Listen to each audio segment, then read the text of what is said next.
لا تتورع هذه الشخصية أبدا عن لعب دور إعلامي نزيه محايد أو على الأقل الكف عن إنتاج الكذب والافتراء. ففي وقت تحاول فيه قنوات مختلفة درء الفتن ورأب الصدع لتجاوز الأزمات والمحن، يزيد هذا المعروف بشخصيته المثيرة للجدل من على منبره متبنيا لممارسات يقفز من خلالها على حرية الإعلام مبتعدا عن المهنية. أنور الحمداني آخر رصاصة في رأس مهنيته أطلقها بهذا التصوير الذي حاول من خلاله خلط الأوراق واللعب على مشاعر الأمهات. طابور من العجلات تحمل رفاة لشهداء المقابر الجماعية التي تمت تصفيتهم من قبل النظام المباد عثر عليها مؤخرا وتم تشييعها من قبل مؤسسة الشهداء، ابتداء من شارع النقابات في المنصور حيث مقر وزارة حقوق الإنسان وحتى مثواهم الأخير في النجف الأشرف.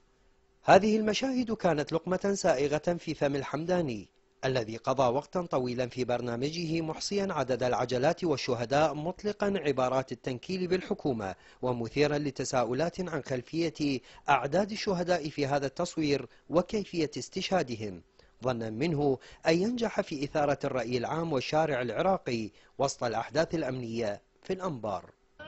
هاي ثلاثة اللي عبرت، اي عبرت ثلاثة، واحد اثنين ثلاثة، لا اكو بيه ثلاثة، هاي ثلاثة اخر، اي ثلاثة 44 45 46 47 48 والموكب الجنائزي مستمر.